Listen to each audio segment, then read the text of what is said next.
Just go the extra mile and tell them to turn it off. You know what I mean? Some people are just weird about it. Why would I turn it off? It's a diesel, it can idle. Doesn't mean it should. Doesn't mean it's good for me. Doesn't mean it's good for it. It's not good for my pocket because no matter what, when that thing's on, I'm getting charged. Service hours, you go off of the clock. You don't go off of miles on that thing. So if it's sitting there for 40 minutes every day total, you know what I mean, not doing shit, 40 minutes a day over a couple of weeks, if you go every 500 hours, you're doing a lot of unnecessary maintenance on that vehicle for it not being used, just reading the hour meter.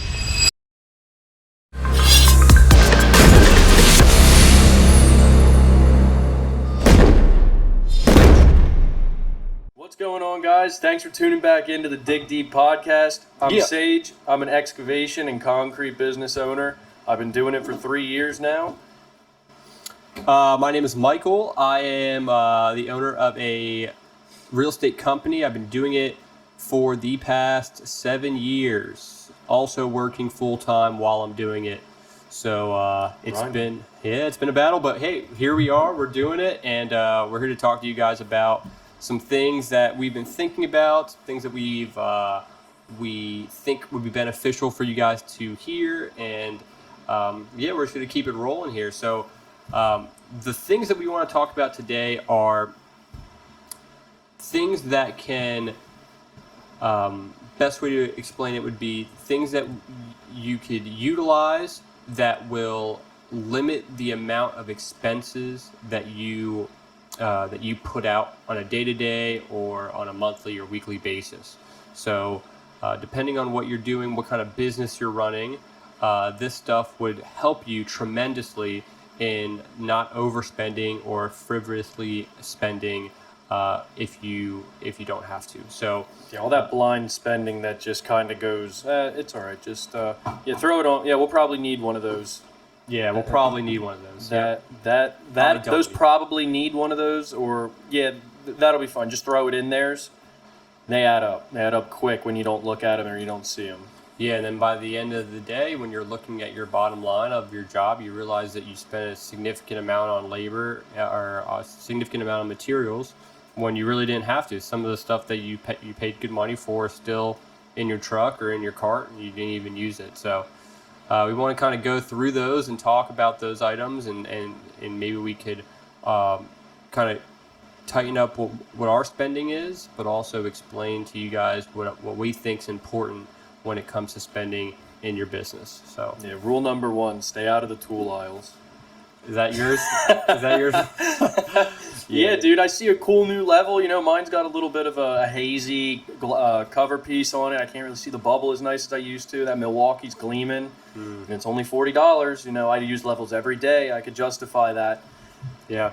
But I can still see the bubble in mine, so I can't fully justify it. It's still working correctly. Yeah. Just because it's a little hazy doesn't mean she's out of commission yet. Yeah. But to some people, it might.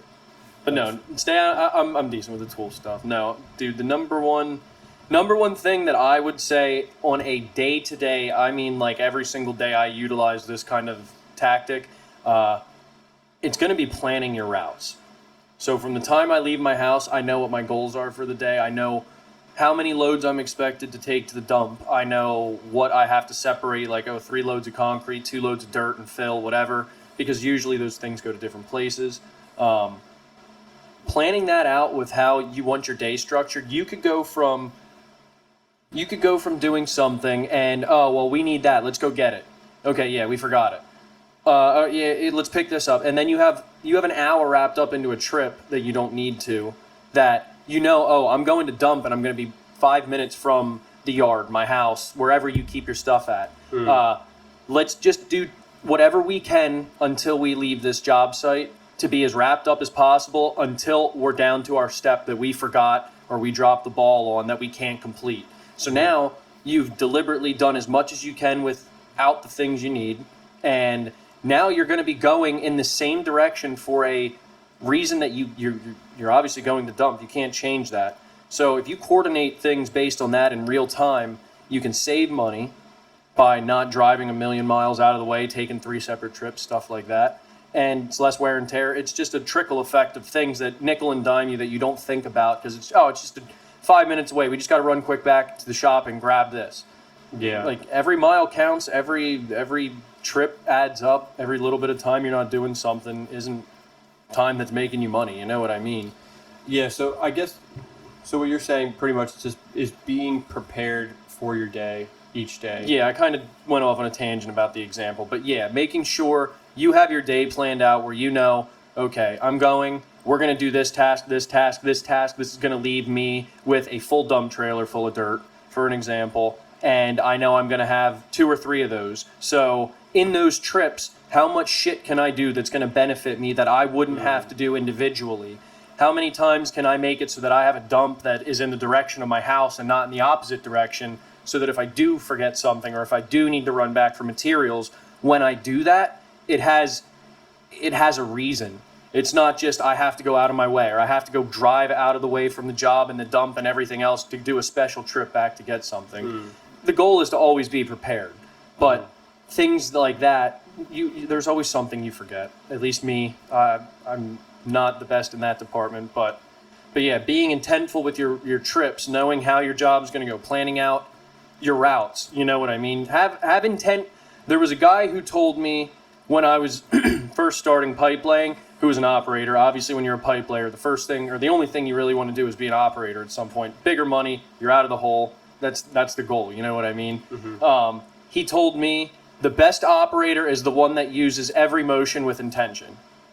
And you can fucking see that from a mile away. There's dudes that on the backswing, when they come back, they lower the bucket, flatten it out.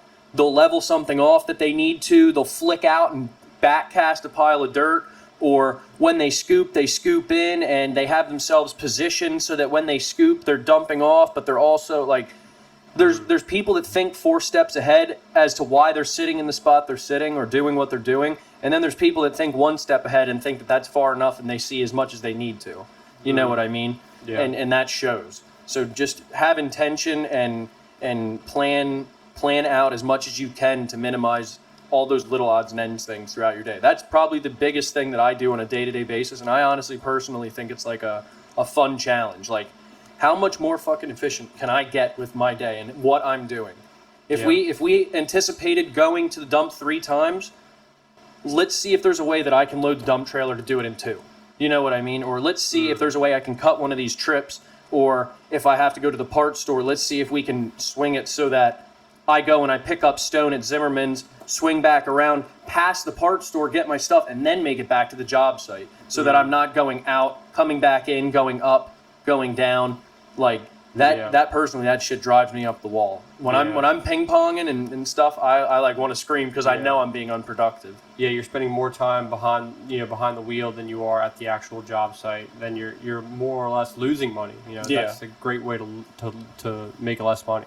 Yeah, yeah. The less productive you are, it's what it comes down to. It's productivity, and the more productive you can be with your actions. Maybe it's not putting a form up. Maybe it's not laying rebar. Maybe it's not grading something. Maybe whatever. You know what I mean?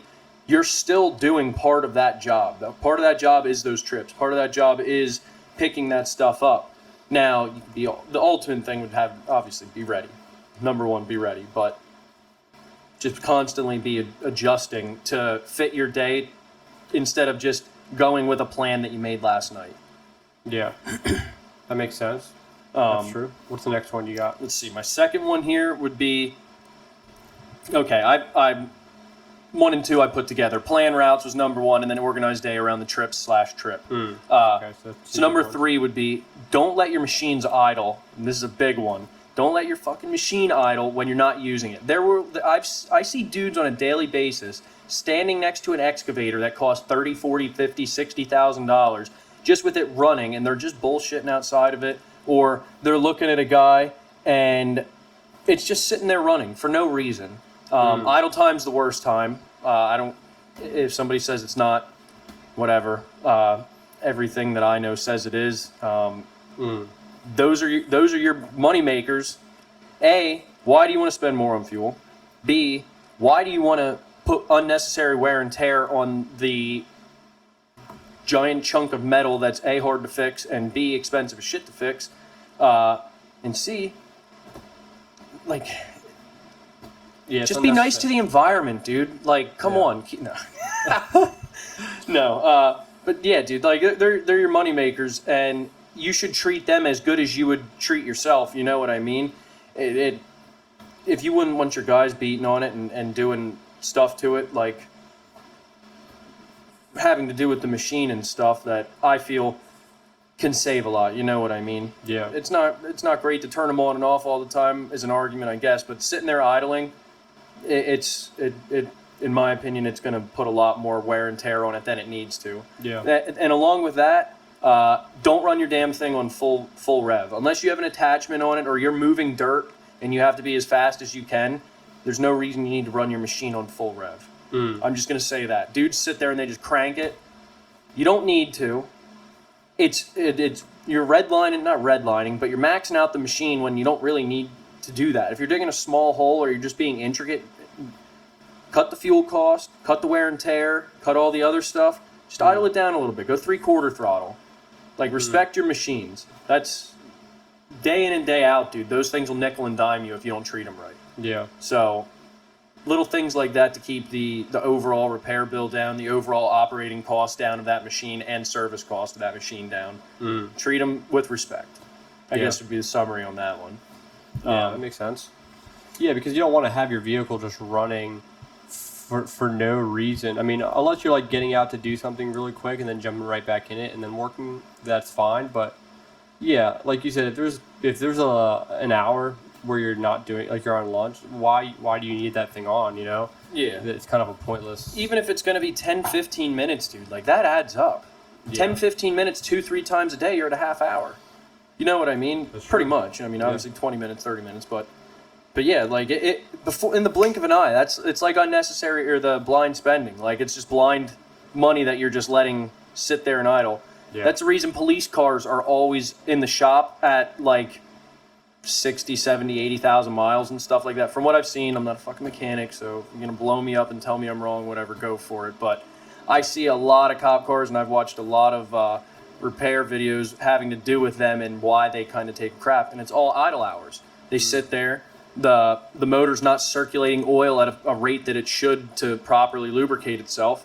So if your machine's sitting there, which usually machines have auto idles, so if you have it revved up, all you got to do is not use it for a little bit, and it'll cut its idle and go down to like base idle, or it'll cut its rev and go down to base idle. You're right back in a spot where it's just putting unnecessary wear on it. Diesel motor isn't any different than a gas motor. It still needs lubrication. Yeah.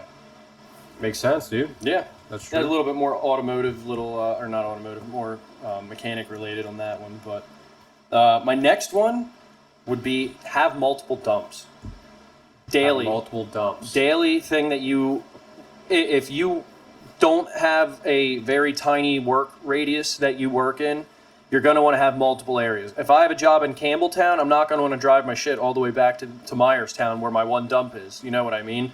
So if you are constantly kind of reaching out, you're constantly keeping those options open, and usually once you find one, you should be able to get hopefully a couple weeks out of it. Maybe you catch it late and it closes. You don't get much use out of it, but usually if you're proactive, you can get out there, talk to people, and they might even reach out to you and say, hey, I need fill. You know what I mean? And that can go from you estimated that job because you didn't have a dump at that time at a 30-minute drive one way, or a 50-minute round trip dump. You know what I mean? Yep. Now you just found a farmer 15 minutes down the road, and you're doing 3 more loads a day than you thought. Ooh, yeah. Like, that shit will add up very fast. That's less days you got to be running. That's quicker job completion. That's quicker pay, just by being proactive and finding somewhere closer to get rid of your material at. That's a big deal, dude. Yeah, because how much does it really cost to dump your stuff? Like, to dump a load of whatever? There's always somebody who wants dirt. So dirt and stuff is easy to find. Concrete, taking stuff like that, a little bit more undesirable stuff, that's a little bit tougher. Some people are really anal. Some people will be like, you can do concrete, but if there's any rebar or wire, we don't want it. Some people will take whatever. Some people won't take anything but dirt with a little bit of rock in it. Like, you'll see fill wanted, but then they'll have fucking stipulations, and it's like trying to find a house and somebody has like 80 reasons that there are 80 things they need to do. No, what's the term you use for it? When somebody's going to buy a house and they want an inspection, they want this, and then the next guy says, I don't want any of that. I'm just going to buy the house. You don't need Yeah, that's contingencies. contingencies. That's what it is. That's what it is. Contingencies. Yeah, it's like the contingencies. But yeah, it overall helps to have multiple areas, multiple connections with things like that, because they get tough to find sometimes. You know what I mean? Yeah. So that's another huge one. Like I said, that can go from your day's going great leading up to it, and then you get a call from the farmer that you've been bugging about dumping, and he said, I'll get back to you, and you're working, and he calls you that day when you start the job. You know what I mean? Shit like that happens. I had a job where I was doing a big land clearing project, and I was having to run every load across town in my dump trailer. Dude, I had that thing stacked probably twice the height of the wall with logs out of the rail ends holding the stack in and ratchet straps over it. It was safe. Didn't look safe, but it was safe. I wouldn't take anything down the road I thought was going to fall off. But I was doing that to Zimmerman's, dude. I was making shit time. I was like, this is going to take me more than I thought by a long shot. And I drove down the road, dude, and I'm telling you, from Bluebird to before I hit the Lebanon Fairgrounds area, Yeah. I found a farmer who was burning a shit ton of area in his farm field for more crops. And I told him what I had. He had a whole bunch of live stuff. I was like, dude, I will bring you a bunch of loads of dry stuff to kick all of these fires off. I said, I'll give you $200 if you let me dump as much as I can today here. I got 6 out of 8 loads dumped in that one day. And I was on track to only get 3 done. At the rate I was going, my math, how long it was taking me, I got 6 done that day because of how close that was. Yeah. Dang, dude, that's Dude, crazy. I was like speed lightning. Up the street, pull into that farm, back in, dump. I was dumping into this huge fire that was in the middle of the field. It was pretty gnarly, dude. You couldn't get too close to it. It was a big one. Wow. But I was just dumping it, and they had a skid steer. He'd push it right into the pile, and I went back. I loaded it up with the claw and the 305, and I was just running loads, dude. That whole day, I was flat out, back and forth, because I had one day to do it, because they weren't burning the next day. And I was like, please, just let me get as much as I can today. And I gave her $200, and I even gave her my business card then, because she respected me for actually bringing money and being a nice person. And they own a farm, and I said, if you guys ever need excavation, anything like that, please just let me know. And I said, I'll do what I can to help you out since you helped me out. You know what I mean? Yeah. You scratch my back, I scratch your back type of deal. Mm-hmm. So little things like that, like I said, dude, and maybe I'll get a job from them. So just because I was proactive, and I went out to this farmer. I didn't call them or anything. They were just burning, and I drove out into their field where their trucks were, and I talked to them. Wow. And I just pled my case. And I was just like, please, I'll give you money. This would help me out greatly. It's for one day. This is what I have. It's all stuff that'll burn great. It's not going to sit in ember. Like, you guys will make quick work of it, and you'll make quick cash. Yeah. And I mean, a farmer that's out there burning shit, trying to make a living for himself, $200 just to burn some more stuff and do nothing.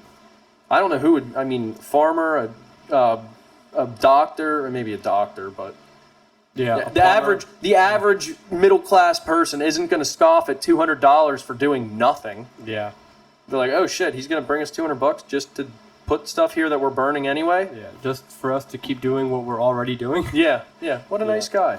But yeah, dude, just stuff like that. Be proactive, be involved, be on top of your jobs, and don't just do the fucking motions. Yeah. You can fall into that doing the motions thing that you make for yourself just as much as somebody who's in a 9 to 5. Yeah. We get up, we do this is how we do it. No, we don't do that. Like, be a little more involved. Really look at what the hell you're doing. You know what I mean? Yeah. And I guarantee you'll find ways to save money, and I guarantee you'll find ways that you're dicking the dog a little bit. And I'm blowing a ton of money running to Sheets 3 times a day when I know I could just get my lunch with my breakfast instead of going back for lunch just to get away from the job. You know what I mean? Yeah. Like, there's ways your brain will make up reasons why you need to leave or why you need to get away or why you need to. Trust me, I go through it every day, dude. There's always a time during the day where I'm like, I could really use to just get the hell out of the job site, clear my brain for a second. Maybe I can go get a muffin and chocolate milk. Dude, you know, sweets get me. That get me right back in the mood. And I'm like, no, dude, stay here. You're in the shit. Finish your shit. Yeah. So that would be the next one. That's a good one, dude. Yeah, I like that. have multiple dumps. It's a money saver. I guarantee it. Number 5, minimize trips from the work site. Kind of wrap that one up. Yeah. But number 6, keep on top of your material amounts, day to day, job to job. That's the biggest one. Dude, I can't tell you how many times that I've went to do a job and I look back on my sheet here, okay, we're doing this. My notes here from the estimate say I'm going to need 4 ton. Well, dude, instead of me going out and buying 4 ton of stone, not everybody that is going to listen to this, maybe nobody, I don't know, I'm not even there yet. I don't have stockpiles. Like, I don't go and tell a triaxle to come and bring me a triaxle, a 2B to have on hand. I'm not at that point yet. I don't have the room. I don't have the space. I'm not set up for it. But job to job, if I have extra stone, I do stash it in my yard and keep it as organized as I can in piles and stuff like that. Dude, if you instead of just saying, oh, well, again, this job needs 3 ton of stone, you save that stone that you have at the end of every job, if you have the ability to, and just stash it. There's jobs you can do for free with materials you've used rolled over from jobs that you've ordered to play safe. You know what I mean? Yeah. No one orders the exact amount of stone. You're always going to order a ton more, 2 ton more. Hell, job's big enough, you order an extra triaxle. You know what I mean? Just to be safe, because there's so much variation with some of the bigger jobs. Yeah. So just keeping materials on hand, if you're on the job, again, not just reading the book or not just saying, yep, this is what it needs. Yeah, I don't know, dude. I don't know how much we need exactly right now. Yeah, it does look like we might not need that much, but this is what it says. You know, we got to go by what it says. Be active, remeasure. Like, there's tons of jobs that I do where I'm like, this calls for 6 ton of stone per math, but I don't think it's going to play out like that, just judging by maybe what we have here or what we have there. Or maybe I'm just going to get 5 ton, and then we'll see if I need to go get that extra one. Yeah. And because I do my math, I'll do like 4.5 inches of stone instead of 4, just to give myself a little bit of play where I don't have to. It's just a safety thing, you know what I mean? Yeah. A little buffer, and that's where if you do your grading right, like if you get good, I'm exactly 8, or I'm right at 7 3/4 to 8.5. I narrowed my range of area that I fucked up digging my grade. You know what I mean? I'm getting very consistent. That way you can stick to those numbers more strictly. So the material amounts are things that if you don't waste the material, and if you are actively remeasuring and actively adjusting through your jobs, you can save money besides just by not just reading off of your this is what we need for this, is what we need for this. Yeah. You know what I mean? Like that makes sense, dude. Yeah, it's just being active in your business, being active day to day, and not just settling into the. Yeah, don't be so complacent thinking that every job that you've done that's of this caliber requires this much. It's like it's not always the case. Sometimes it is, but I can imagine that there are changes from job to job that may warrant you to get more or less. You know, so to be consistently active in the material costs and how much you'd be spending, and utilizing some of the other rules with that, you know, that could really limit the amount of excess spending that you'd be using on a job, you know. Yes. Giving you as much possibility to save and profit as much as possible. Yeah, and you got to think, if you have a bunch of extra material, you ordered 6 ton of stone extra. If you're a small guy, you have a dump trailer, guarantee you can't haul 6 ton in your dump trailer unless you got a big one or you're overloading it. Most of them are only good for like 4.5 to 5. Yeah. Like I said, unless you get a real big one, but that's 2 extra loads you got to remove from that job now that you didn't anticipate for. Because I guarantee you weren't like, yeah, we're gonna have a bunch of extra stone we got to take out of here. I just know it. Because no one plans their fucking job like that. That'd be stupid if you are. Yeah. You should be in there and out of there as minimal steps as possible, with as minimal trips as possible. Yeah. So it's like it's just a snowball. Like, it's not just money, and it's not just like having too much at the time. It's the steps after it. It's the ways of dealing with it. It's the extra things you got to do, even on top of just having it. That's gonna nickel and dime you. Yeah. You know what I mean? Those fucking trucks that move stuff, they drink fuel, man, and it's not cheap to run them. Yeah. But I got a few more, Guy, but I think we're at 5 on my end. I kind of want to hear what you have to say about your end of stuff. Okay. And if we have some extra time, maybe we can go over any extras we have. But I've been talking for a while now. Let's hear what you have to say. Okay, so when it comes to real estate investing, there are a couple things that if you're a real estate investor, what you can and can't do to help you save money. So for me personally, these are all big ones. These are all things that I've realized that if I alter these or utilize these tactics, I will save money. And it's not just like 10 or 20 bucks. It's hundreds and or thousands of dollars. Yeah. So the first one is when you're starting out investing in real estate. So let's say Sage buys a single family home and he buys his first house and he has something that needs to be repaired that he does not know how to repair himself. The one thing that you could guarantee to do that will make you spend in excess of money would be paying a big box store company to do it for you. If you call and you get let's say a plumbing issue and you don't know how to fix it, and you want to get it repaired and you call Roto-Rooter, guaranteed they're going to be double to triple the amount of what you would do if you pay someone else, like a small contractor, someone you find on Angie's List, or someone that you find through word of mouth. Call me before Roto-Rooter, please. Yeah, you go to any of those places, they're going to charge you double, if not triple, what the normal amount is. They will extort you, dude. Yeah, they're utilizing you as you are a dumb pawn in a game that they're controlling, and you're at their mercy because you're in a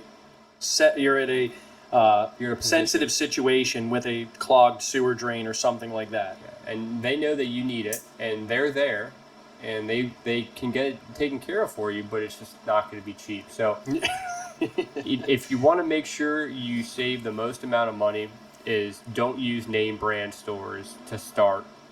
Maybe if you have 100, 200 units and you can afford it, then use a bigger name brand. But if you have 1 to 5 units, less than 100, honestly, try to have your own guys that you've vetted and seen their work that charge a fraction of the price. The quality is probably going to be better too, in all honesty. The bigger guys are just having bodies come in. Yeah, exactly. So I would say that's the big one.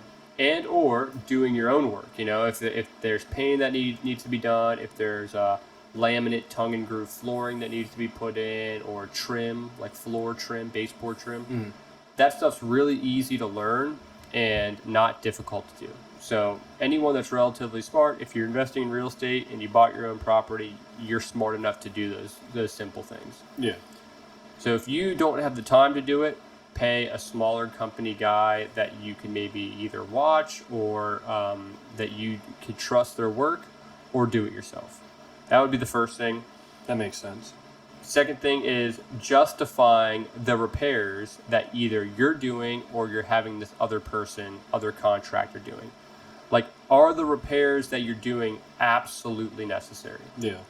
Some people, if they're doing a repair or they're repairing a home or renovating, they're doing a lot of extra bells and whistles when they're not absolutely necessary. If you have an intention on doing that supersedes the fact that you're just doing a knee-jerk reaction just to make something look cooler or nicer, then I understand. But if you're just, if you got countertops and you want to get granite countertops or marble granite tops, you have to ask the question is this justifiable? Does this make sense to do?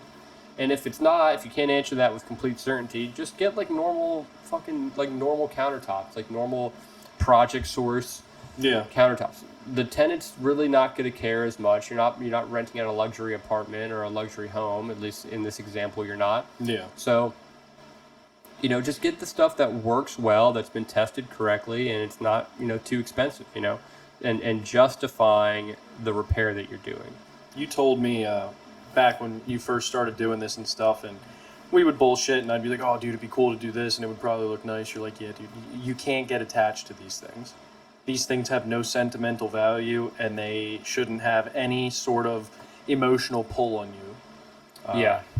And that kind of put it into perspective. I was like, "Yeah, you're right. This isn't my house. It's not anything that I'm customizing. The person moving in is going to customize it. You just have to make it at a baseline for them to be satisfied with." Yeah. If the apartment or home that you're renovating or repairing has some really unique features, you could definitely accentuate those unique features, but don't go crazy above and beyond for a property that's going to be a rental, at least in the beginning. Yeah.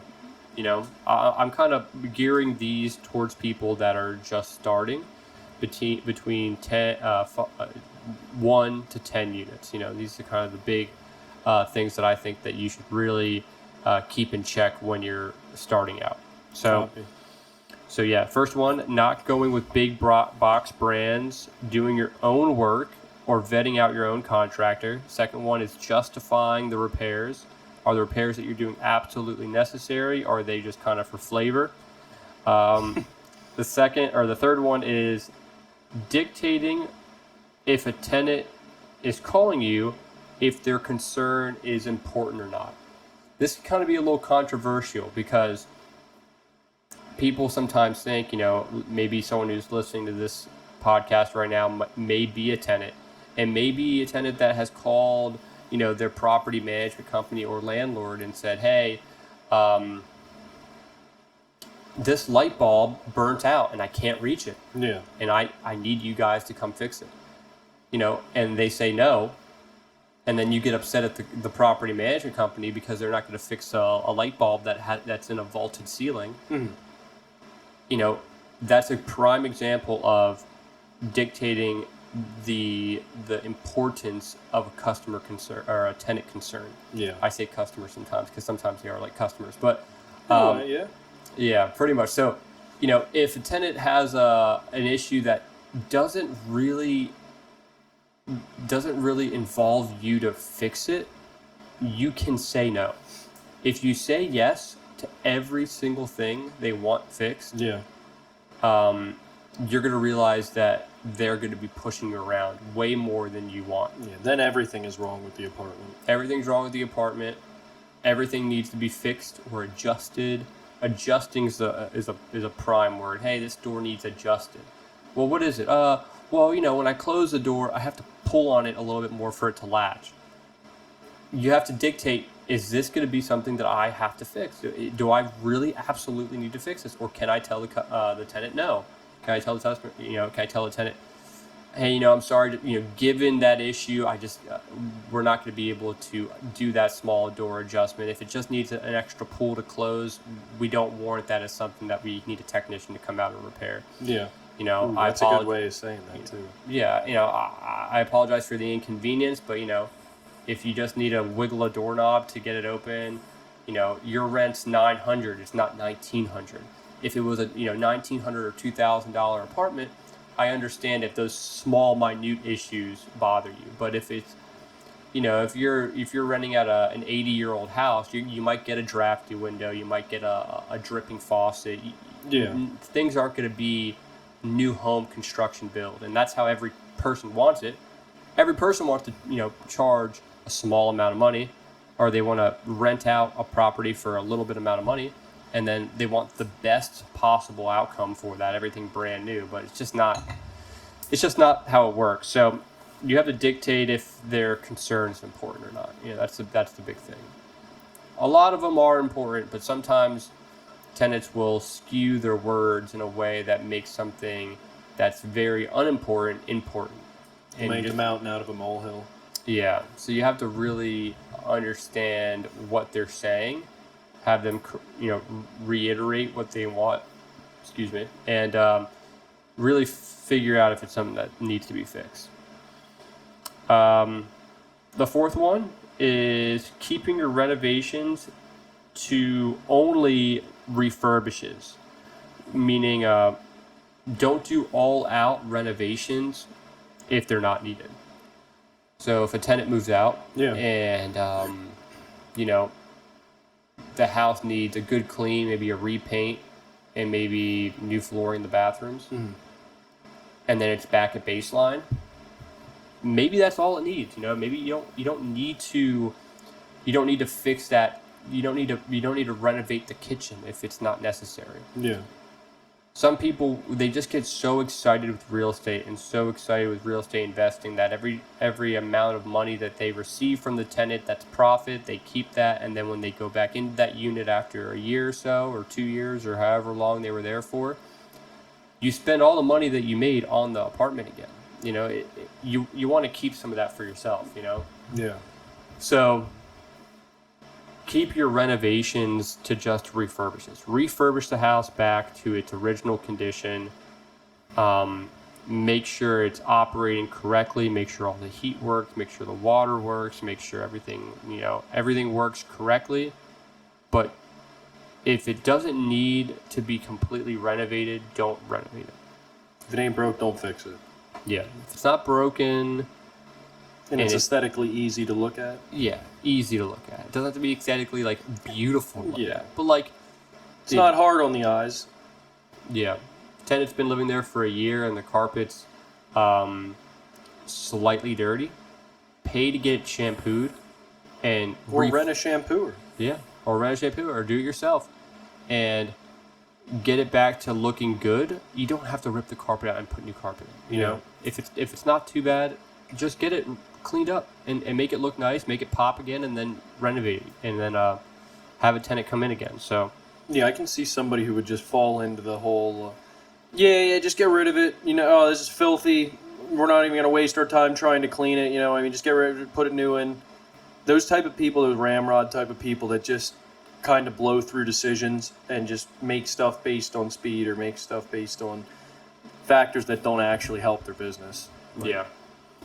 Yeah, so that's another big one, dude. You know, you want to make sure that you're utilizing your time effectively, like you said.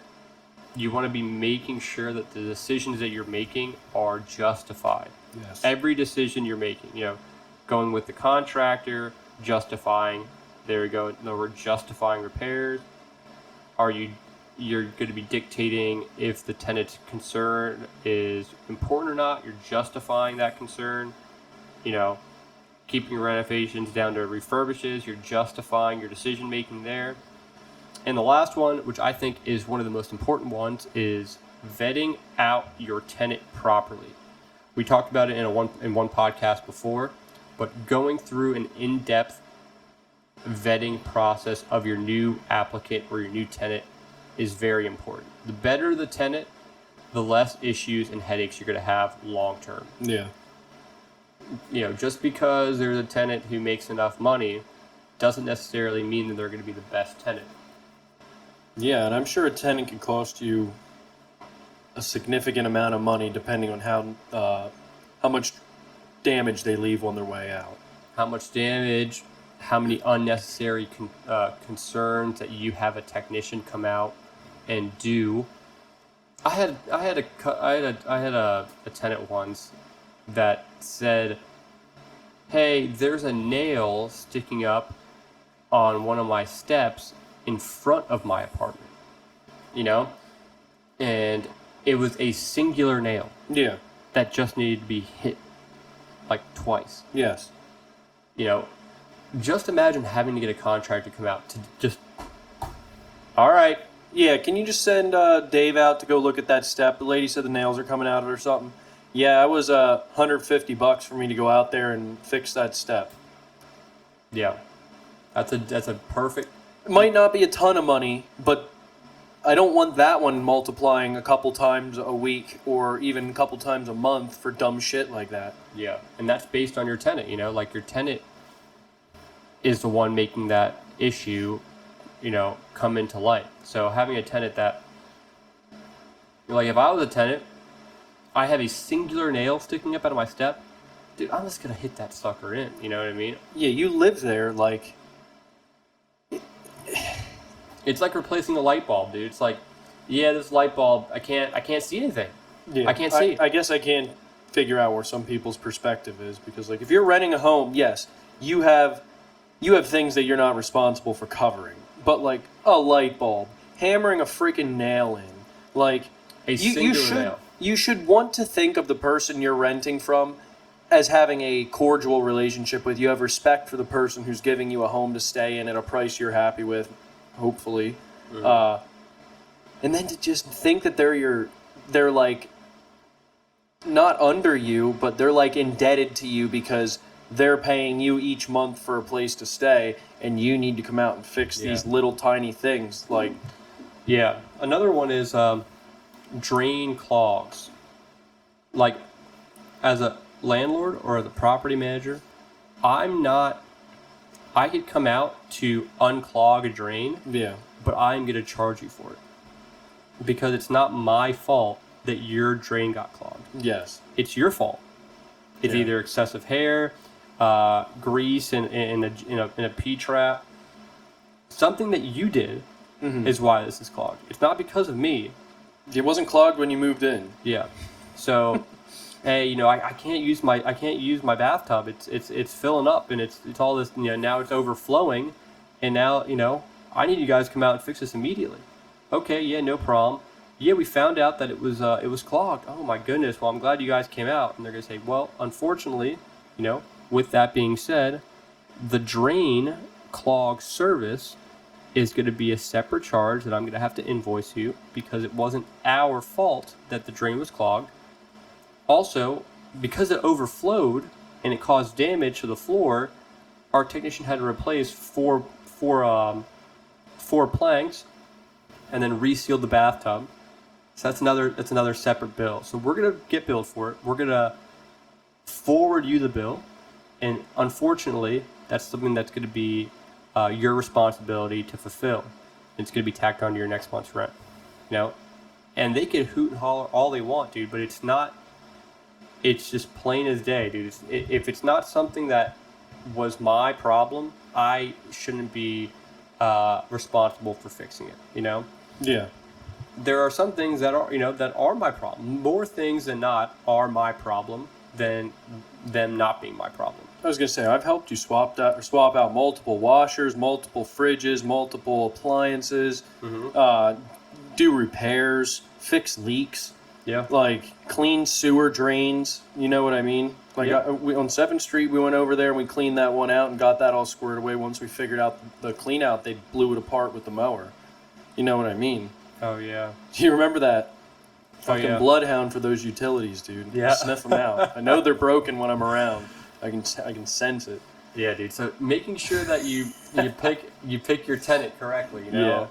You want to make sure, like a good quality tenant, maybe wouldn't have fucking ran over that what's that called? The bright white lateral clean out cap that's sticking up in the middle of their yard around green grass. Yeah, there's not really a reason they should have hit that with the mower and exploded it so that it fell down into the fucking lateral. Yeah, and then not tell me about it. Yeah. So now I had to fix it. I can't really blame anyone because I don't know if it was them or it's been there probably for a hot minute. And then for us to have to fix it, and then Oh yeah, we had to go. The reason we were over there was because their toilet was backing up, wasn't it? I think it was. You were inside working on something like that, and that's when we found it. Yeah. Because you came out and I'm like, yo, dude, check this out. I think this is where the problem is. Oh no, it was her shower was leaking. The bottom of her of her drain was leaking. But yeah. Then when you were outside, we noticed that, and I think we also did the mailbox too. So like walking back and forth, maybe we. Yeah. So picking your tenants wisely. If you pick your tenants wisely, you'll have less dictation on if a tenant's concern is important, because a good quality tenant will only call you for important calls. They're not going to ask you to fix things and refurbish things that aren't necessary. When they ask you to do something, you don't really need to justify the repair as much. If they're calling you, you know that it more than likely needs it. I don't really get calls from some of my tenants. Like you know some of my tenants because I mention them so much. But like you don't know a lot of other people like Marissa or John. Like there's other people that like I've never said to you because they never call me. Yeah. But if they do call me, I know it's a problem, so very important stuff, and making sure that you get a good quality tenant is very important. But like I said before, I think I'm going to do like a video one time, and it's just going to break down the process that I do when I find a tenant, questions that I ask them, where I post the ad, how the application should look like really break down what a good quality tenant is, what a bad quality tenant is, and give people the best ability to make the best decision when it comes to finding an applicant, because you can mess up big time, dude. Yeah, people are they have good disguises. They can disguise their personality, their attitude, their lifestyle, their beliefs. You're really relying on your inner knowledge of how to read a person and read their body language and stuff, which is something that I really am trying to get better at. But you're at the mercy of your own skills almost a little bit to pick through the bullshit that people give you. Yeah, and listening to these tips are important, but just remember that the tips that Sage gave and the tips that I gave, you're not going to be able to just remember those tips and then be like a professional. Like, it comes with time. You have to really route your route out multiple times before you figure out the best. It becomes a habit, dude. It becomes an actual thought process. It's not just like, oh, I'm just gonna look at this or whatever. Like, you actively, when you look at things, that's something that just like automatically. Did I remember to brush my teeth today? Am I making an unnecessary trip taking the stone right now? Like, dude, Yeah. There was like 3 or 4 times I changed the plan on Dylan in one day. Just because I'm like, yeah, dude, when we get there, we're going to do this. We'll take the load here. We'll swing by, grab that on the way back. We'll be good. Well, my dumbass forgot the spray foam like 3 times in a row. And the last day, I forgot it again. So I changed it. We caulked what we needed to spray foam, and it was still fine. It really didn't even need that, But yeah, he was like, what are we doing, dude? And I'm like, I don't know, man. I'm going to make the best decision regardless of what I said 15 minutes ago, because 15 minutes ago, I only knew what I knew then.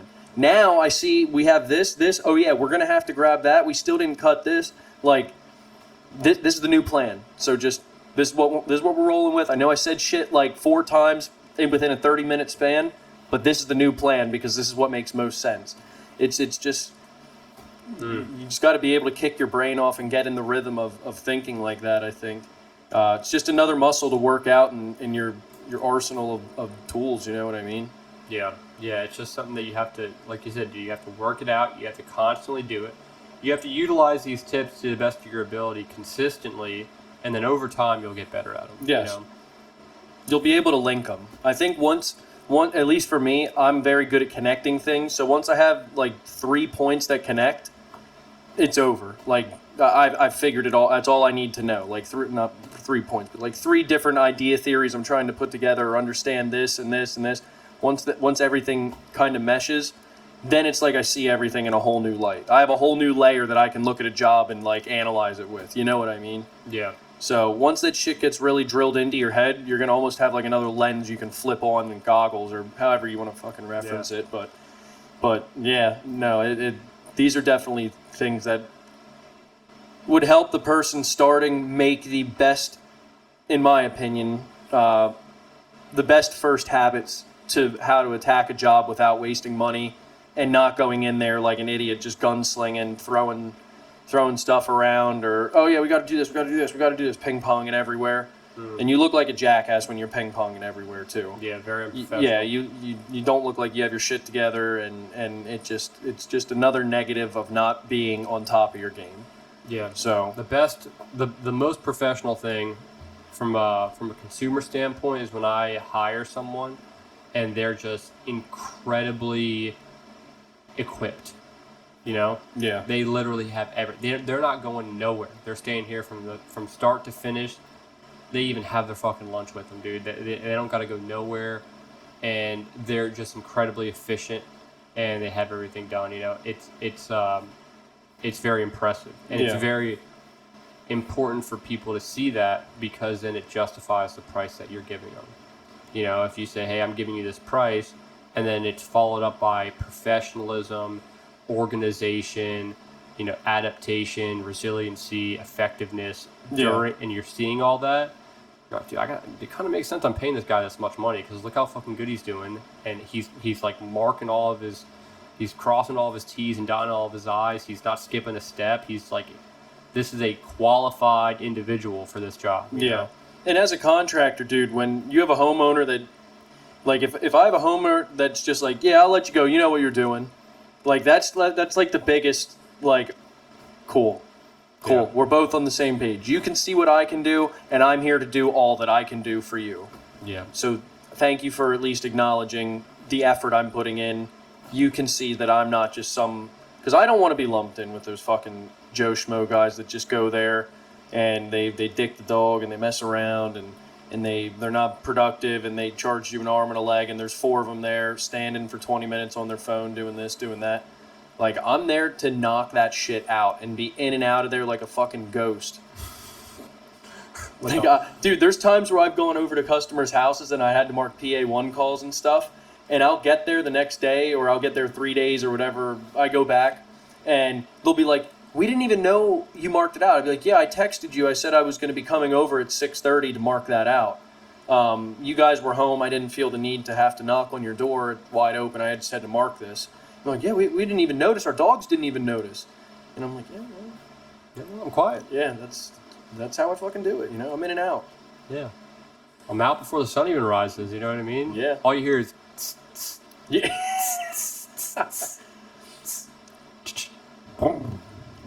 The biggest thing with that, dude, is not only does the homeowner see that you're not an incompetent jackass, the entire neighborhood and everybody who's interested what the hell is going on at that person's house, because let me tell you this, everybody's interested in what's going on at a neighbor's house in a neighborhood.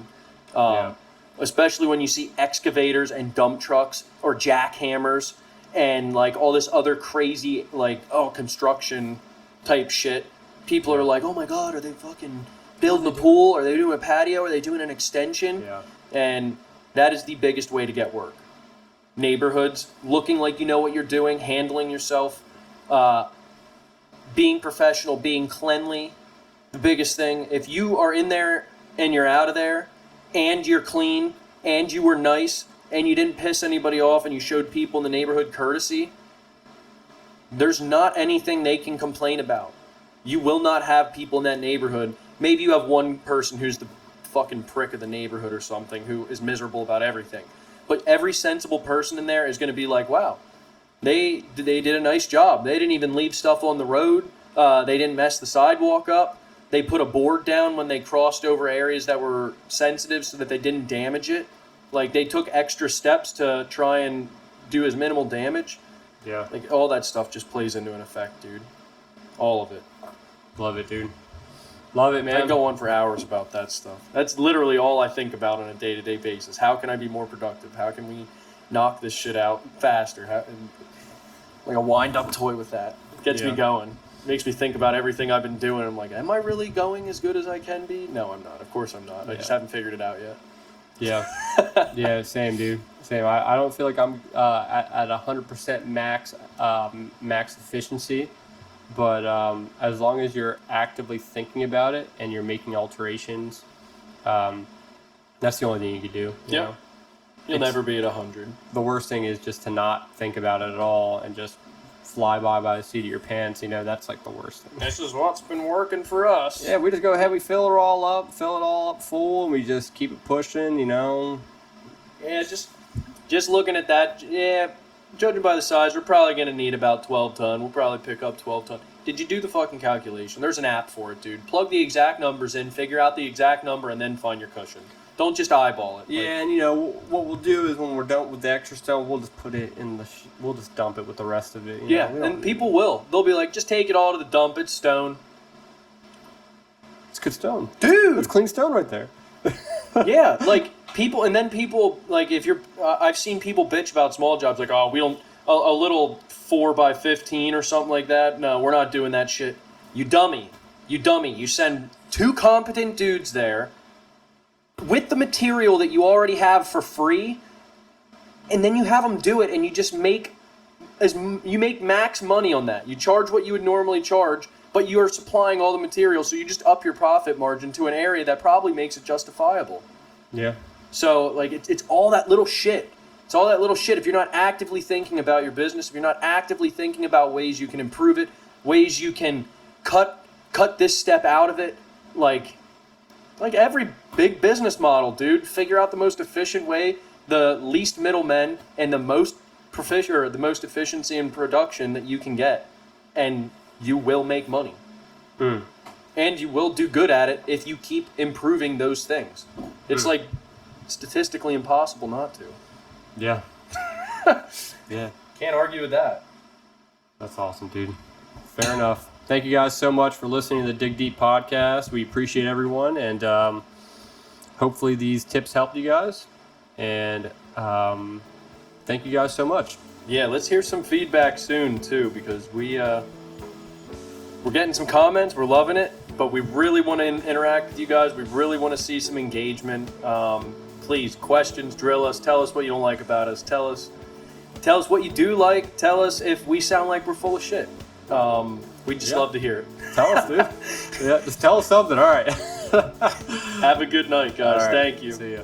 Hey guys, thanks for watching the Dig Deep podcast. It would mean a lot to us if you could go to our platforms, Apple Podcast and Spotify, YouTube obviously. Give us a rating, good, bad, anything. This is what helps us get everything out. This is what helps us kind of spread the word and achieve the goal that we're trying to get by reaching out to anybody that needs us. So please, we want honest, real feedback. Like, comment, subscribe on YouTube, all that good stuff. Our merch store, the Dig Deep Podcast.myspreadshop.com, and our Instagram is the Dig Deep Podcast. And then, of course, we have our email as well, which is thedigdeeppodcast@gmail.com. You can send us questions. We would love to incorporate questions that you guys send us to the podcast. We'd like to mention people by name, and we want to learn from you guys and hopefully teach you guys as well. So, Yeah, as always, guys, keep digging, and we'll see you on the next one. thanks so much, guys. Take care.